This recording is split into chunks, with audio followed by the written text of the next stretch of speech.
It's 5:15 and we're all here, so I will call the meeting to order.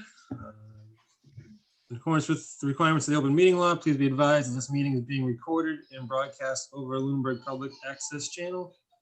The town of Lunenburg, in response to COVID-19, is currently following the guidance from Lunenburg Board of Health, Massachusetts Department of Public Health, and the CDC regarding the virus and steps communities can take to prevent the spread. And all town facilities are open during limited hours and by appointment only. In accordance with the governor's order suspending certain provisions of the open meeting law, public meetings are being conducted remotely. Before we get started, is there any public comment from the committee? Tom? So I just wanted to let everybody know that next Wednesday, a week from tomorrow, the Conservation Commission is having a public hearing regarding their the conservation land use policies. And because this was an issue that came before the Board of Selectmen last year, I want to let people know that they are going, I think part of the discussion will be around the use of firearm hunting on conservation land, which currently is only allowed on one property by deed. That's the Hunting Hills property. All the other ones, it's not prohibited, but they are looking to potentially or possibly revisit that. So anybody who is interested in having a say one way or another should attend that meeting of, I think it's December 1st or 2nd, whatever the Wednesday is, next Wednesday. Great. Their meeting is posted. I believe it starts at either 6:30 or 7. They're going to be the first agenda item. Okay, perfect. Thanks. Anybody else? All right. I'm doing a poor job as filling in for the secretary position. I do not have minutes ready for approval yet, but we will catch up with those next time. We'll start off with review of the fiscal year 22 through 26 capital plan requests from the fire department and police department. Do you guys care who goes first? Fire department's listed first on the agenda, so. All right. Fine by me. Okay, Chief Sullivan, if you want to, I have your presentation. Do you want me to put that up on the screen for people to see? You might have better luck with it than me. I'm not a whiz when it comes to this, to Zoom. All right, let's see.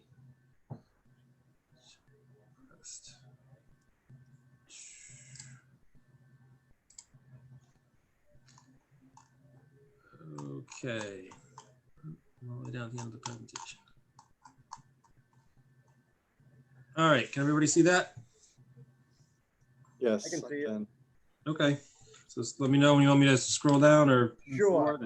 Okay, so basically, we had put in for 2 requests. One had been on there for a while. One is a new request. One was for $38,000 for the phase 2 of equipping us to the paramedic level, and it would be for the equipment and the first round of medications to fit out 1 ambulance. The other part is looking for $100,000 to replace up to 20 sets of firefighting turnout gear. If you want to move down to the next page, I'll touch on number 1.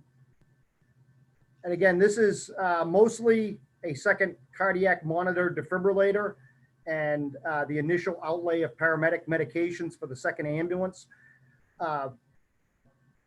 We were able to obtain 1 monitor defibrillator from the CARES Act funding. So in FY21, we did not use all of the money. In speaking to the town manager, this would be basically a reappropriation of the FY21 money to FY 2022 to fund this phase 2 of the ALS equipment. And so this particular one is a net 0 cost to the town. The money's already there. We'd just be reallocating it. Any questions on that one? Nope. Okay. And number 2, if you could scroll down, is turnout gear replacement. The first slide, using one of our models, is basically just what the different parts of the equipment cost, from helmet, the protective hood, the gloves, the boots, the turnout gear. What we've run into is over time, The equipment basically now has to be phased out after 10 years of use. That came into play a few years ago. At the time, it wasn't a big deal, but what we've run into is we're using up or we're having to replace the equipment faster than we can replace it. The amount in the budget for replacement of turnout gear has been $10,000 for many, many years. 10 years ago, that bought us 5 to 6 sets of gear. Now it buys us about 2 to 2.5 at today's cost of the gear. That's one issue. The other issue we run into is there's a real emphasis on cleaning the equipment and being able to wash it, which we have the equipment for, because of the fact that it has a tendency to absorb carcinogens when we're working at fires. It gets dirty. The old days, the dirtier it was, the cooler it looked. But that's not the case anymore. We have to clean this stuff. Cleaning it does increase somewhat wear and tear on it, so that can somewhat shorten the life of it. And plus two, while it's getting cleaned, we don't have any spare gear for the firefighters to use in the event that we get another incident during that time. So basically my request is to be able to buy 20 sets of gear as part of this to kind of push us over the hump. And then there'll be a separate request as part of my regular budget to increase that line item to be able to bring us up to be able to buy 4 or 5 sets of gear a year again to put us ahead of that curve. Several years ago, we did have a capital request. It was funded for something else. We were able to repurpose it for turnout gear. That allowed us to buy 10 sets. That moved us ahead about, at the time I thought it would take us about 10 years. It's taken us about 8 or 9. We've put in for 2 assistance to firefighters grants that they have not been funded. And we also put in a request through the state earmarks with Senator Tran back in March. I have not heard anything on that. I'm told it was tied up in a bond bill. I'm not holding my breath that we're going to see anything with that. So at some point, we kind of need to move on with this. Hopefully this bump of the 20 sets of gear, which is roughly half of our firefighters, some of the guys we've been able to replace equipment on already, will push us ahead, and then an increase in the budget will help us maintain that for another 10 years or so. Okay. Tom, you had your hand raised? Yeah, I just have a question for the chief. First of all, what is the life with the washings that you talked about in normal use? What is the expected life of a set of turnout gear? 8 to 10 years. And Okay. what we used to do is we'd keep some of the stuff that was past 10 years old. We could give it to new people until we sent them to the fire academy. But now the fire academy requires that all the equipment has to be under 10 years old when we send a new person. So giving them we can't give that old stuff to them once they go. In fact, and we can't really give them new stuff because the wear and tear the academy creates will usually beat up a new set of turnout gear pretty good. They probably go to, for us, it would be 4 or 5 years worth of fires at the fire academy. So we usually rent gear for them. There's companies that actually provide that. But yeah, generally, again, you might have somebody that doesn't, put a lot of wear and tear in the equipment, and you'll get a full 10 years out of it. You get somebody that's very active, aggressive firefighter that's involved in a lot of things, that gear, you might get 5 or 6 years out of it. And then the second question is, when you're doing the cleaning of them, you say it's out of commission until they're dry. How long is that? How long is the complete cleaning cycle take? Depending, usually about 24 hours, maybe 36, depending on how many we can get. We can wash 2 sets of gear at a time, and then we can put about 4 or 5 on the drying rack. It's not like, I know this sounds strange, but they don't recommend putting them in a dryer at high heat. They recommend drying them. We have a rack that dries, it just blows warmed air over them. I always find that amusing that you're not supposed to put them in high heat on a dryer in the firefighting gear. What it does is it's not so much the outer shell as the inside of the gear has a liner that provides thermal protection. It also provides vapor protection. And it's that vapor barrier that has a tendency to get beat up in the washer and the dryer. So how long does it take to dry on normal circumstances on those racks? On those racks, again, can be 8 to 12 hours on them. Sometimes they dry quick. If you got a bunch of them on there, it may take a little bit longer. Lastly, do you have to be a firefighter to get these? These look very fashionable, by the way. No, you could go and buy a set if you want to spend, like I say, about just shy of $5,000. Thanks, Mr. Chair. All right, Dave, you had a question? Yeah, more a comment than a question. Chief, I'm guessing you're aware, and I know the town manager is aware, that any funding that's tied to a bond issue through the state has to be advocated for. You can't just sit back and expect that our representatives are going to push for that to be released by the governor. Yeah, budgets are tight, yeah, but that money is allocated, and bonds, I believe, are funded for 5 years. But if we don't advocate for that money to be released, it may never be released because they'll assume we really aren't interested in it. And I know, speaking with Senator Tran, that was one of the key things that has enabled him to get money released out of bonds in the past, and that's an advocating letter from the department, from the town, and anybody else that wants to contact our delegation. I would certainly be more than happy to do that, but I would defer to the town manager as far as the ins and outs of the availability of that funding. Heather?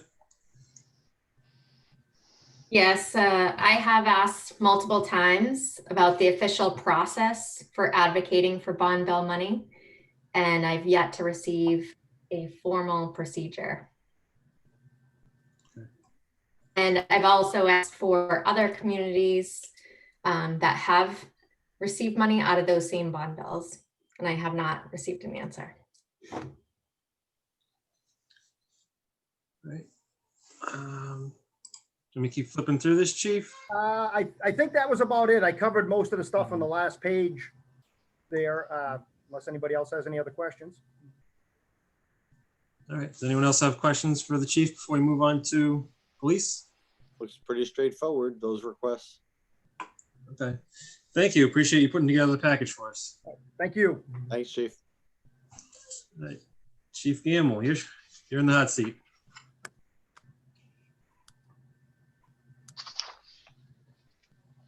Oh, we can't hear you. At least I can't.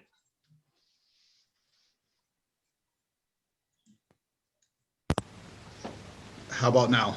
There we go. Perfect. Very good. Could you share the screen with me so I could put up a PowerPoint? I promise it won't be long. Yeah, I can. I have to make him the host, right? Is that how I do it? Yep. I'm just hoping that I don't screw this up on this side. Well, if you can't trust your police chief, then we're. Ah, All right. You are I believe you're the host now, so. I have my expert here with me also to help me. At the bottom of your screen, it should say share screen. There we go.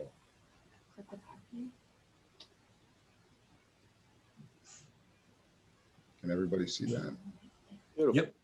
Perfect. Okay, thank you for allowing me to present this to the planning committee. We had some adjustments come up just recently, and we were going to request $36,000 for body-worn cameras. As recently as this morning, it was confirmed that we received the grant from the JAG, Justice Assistance Grant Program from the feds, that we are going to be able to purchase body-worn cameras on a grant. It's great news. So we're going to take that off the capital request for fiscal 22. It was something that we were anticipating in September. And then when it didn't come out right away, we put it up on the capital request. So we're going to take that off of there. I see Mr. Alonso, I see a hand raised. Yeah, I just wanted to ask, because I also saw from Senator Tran that there was some money, I thought that came from the state as well for body cameras. Was I mistaken in that? Or was that? Yeah, the grant itself is from the state. It's administered from the state, but it's through the feds. It's through the JAG. Okay, so it's the same grant that I It's saw. the same grant, correct. Okay, thank you. This will allow us to purchase 30 cameras for all our officers. Each officer will be able to have one. Moving forward, we're going to replace we're requesting to replace our bulletproof vests. This is a scheduled replacement. The life expectancy of our soft body armor is 5 years. We were able to encumber some money from a previous article, which we're going to use towards the purchase of these additional vests for a total of 29 vests for fiscal year 22. Replacement of vehicles. We are looking to replace 2 marked vehicles for fiscal 22. They're to replace vehicles that we are on a regular schedule. These vehicles were purchased in 2019. I'm sorry, 2 cars that we had purchased, 2 line vehicles that we need to replace in their replacement of a 3-year mark. K9 Cruiser, we had initially thought we would replace it in fiscal 21.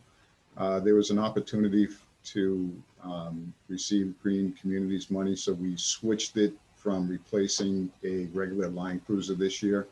We moved up that replacement with a Ford Explorer that is a hybrid vehicle and allowed us to gain some money through Green Communities.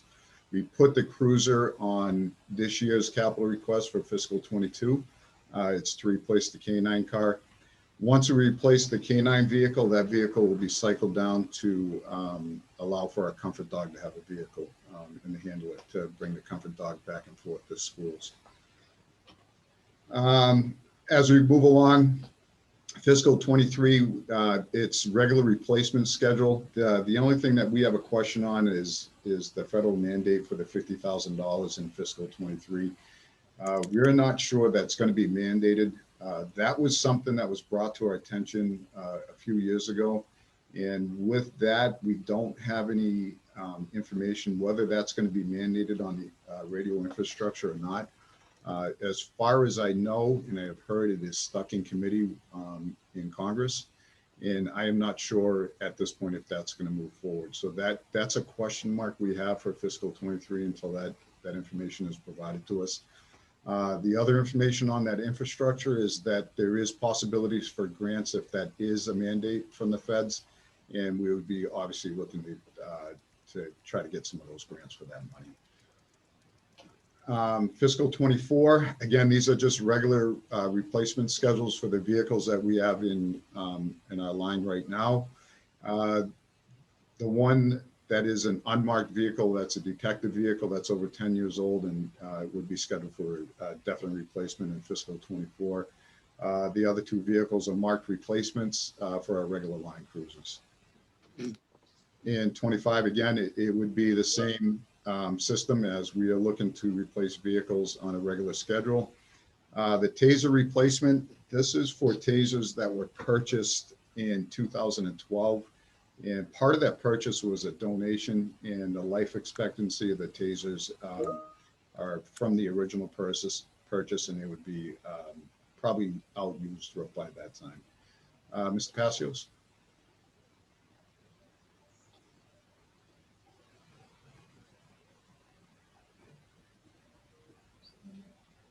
Are you muted? Sorry about that. I shut my microphone off. Yeah, my question is back on the cameras momentarily here. If we could, you and I had a brief conversation about this the other day, and that is that, basically purchasing the cameras is the easy part of this whole project, or relatively inexpensive part of the project. The more costly part of it is maintenance of the system and storage for all of the data. Can you give us a brief synopsis on how you see being able to fund those costs beyond the purchase? Sure, absolutely. We've actually done some research, and a lot of the stuff out there is cloud-based storage, which drives the price up for the cameras and the body-worn camera program, or any type of storage fees for cameras or recordings. We reached out to a couple companies, and the company that we are leaning towards offers a server that they provide here at the station. So that significantly brings down the cost of what we would need for storage, and it includes licensing fees every year, which is significantly less. And I believe it's like $500 without having the paper right in front of me, instead of equaling out to about $40,000 a year for storage with the cloud. Does that help you? Does that answer your question? Yes, definitely. I was just concerned that the added costs, and we talked about this very briefly the other day, so that explains it a little bit better in my mind. My concern was the added cost going to be able to be basically absorbed within the operating budget without any major bumps? At this time, yeah. I think we've had these conversations with the company that we're leaning towards, and we were assured that the server that we're being provided and the backup server is what we need at the present time, and will continue to service us as we add officers. I think a future, realistically, looking at it down the future and down the road, we may have to examine whether cloud-based storage is something that we have to look at. At this time, I don't think so. We have enough storage that's going to be provided for us that we can maintain our own system. And to be quite honest, I think we should maintain our own system here as long as we can. I think it leads to transparency and accountability for us. And we have our own IT department that's really familiar with this type of information. And I think we're better served by having the server here. Thank you. Moving on, there's not much changes going on through fiscal 26 without just looking at regular replacement vehicles and adding a marked vehicle as we add personnel. There's a formula for this. For every 3 officers that we have to add a vehicle for every 3 new officers. And we wouldn't be looking at that until fiscal 26 is our next round of vehicles that we would be looking at. Other than that, that's what we have for now. Great. I can give you back the screen. Sure.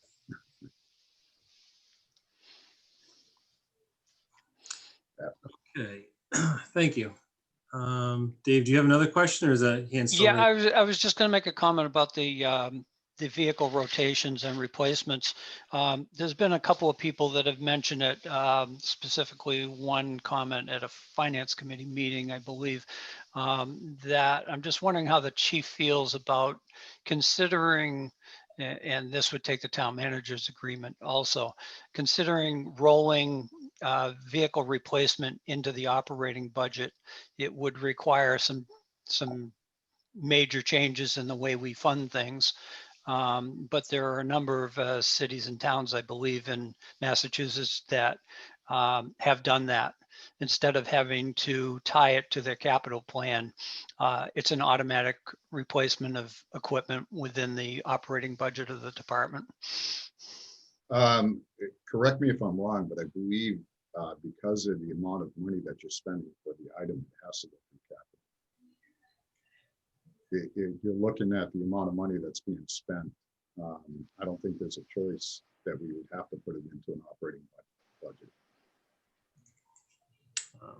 Could we get an answer from the town manager as to whether there is a way to set up, I don't know if it would be a capital account within the police budget or some other way? As I say, obviously you'd have to shift funding within the budget that's presently in the capital line item or capital plan. But if other cities and towns are doing it, there must be a way to do it. Through you, Mr. Chair. Yep. So it's all a matter of amending the town's policy. So if we were to amend the capital planning process and what constitutes a capital request, then that adjustment could be made.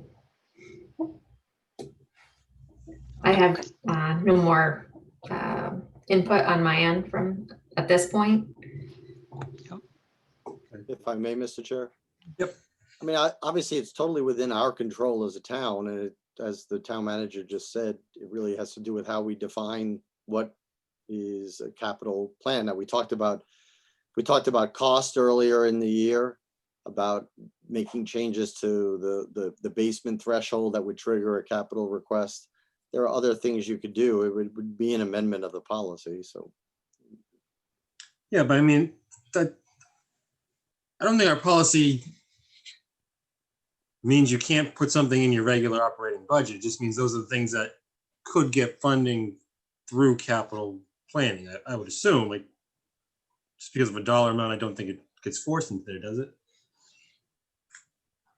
I think the issue is that it takes it away from, or it eliminates the need for every year for this to go through town meeting.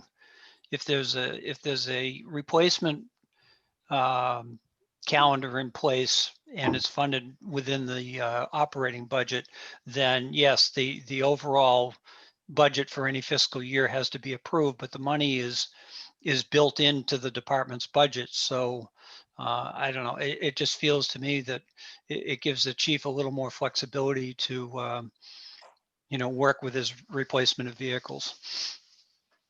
Well, again, I would divide the first request that Mr. Passio asked was how we could do it and could we do it? So that's what I was responding to. Of course, we could do it. If we're talking about the merits of doing it, that's a completely different conversation. Right. I agree. Okay. Any other questions? Heather, do you have something else? Nope, I think everyone covered what I was going to say. Okay. All right. Mr. McQuaid, through you, please. Just one more point about the body worn cameras. Mr. Passios, you had asked about the annual cost. At this point, it's $700, $770 for the annual fee for storage. Just so you know, and it should be in the capital plan. Thank you. All right. If we don't have any other questions for the chief, we will let him get on with his evening and we'll wrap up our business. Very good. Thank you very much. Thanks, Chief. Thank you, Chief. So with that, I believe our action items for next meeting will be meeting with DPW to discuss facilities and vehicles. Do we have anything else that we need to put on next meeting?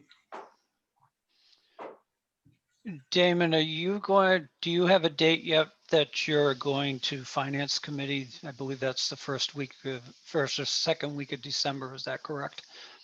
I don't have a confirmation of that, but that was my understanding. I can lock that in and I'll let everybody know when I have that. Okay, if we could put the policy discussion on the next agenda, just in case we want to discuss anything that comes out of the other meeting. Okay. Mr. Chairman? Yep. The next, so I spoke with the DPW director and he's still working on the capital plan, and given the short week and the short time that he spent on the job, I asked the committee to meet with him on December, I think it is the 8th. So not the next Tuesday, the Tuesday following. Yes, the 8th. All right, that works for me. Does anyone else have any conflicts or issues with that? Given his short time on the position, that makes reasonable sense to me. Okay. All right. All we have left is any say public comment from the public, but Paula. Hi, since I'm new to this process, I just want to understand, there was mention of a meeting with the Finance Committee in December. Can you just outline, is that just to review the requests that have been received? No, that's a discussion that we don't usually have. At a previous meeting, we talked about changing our policy as to what applies, what counts as a capital project, changing the dollar threshold and the useful life. Okay. So that we want to have a conversation with them ahead of putting that in front of the Board of Selectmen, because it's actually a Board of Selectmen policy. So we just want to get it buy-in. But no, it's not something we do every year. Okay. All right. Thank you. Anybody else? All right, with that, I'll accept a motion to adjourn. So So move. moved. Second, Okay, all in favor? Tom, aye. Dave, Aye. Wendy, Aye. and Paula? Aye. I for myself. Thank you, everybody. Happy Thanksgiving. Yes. Happy Thank you Thanksgiving, all. everybody. Giving. Good night. Night.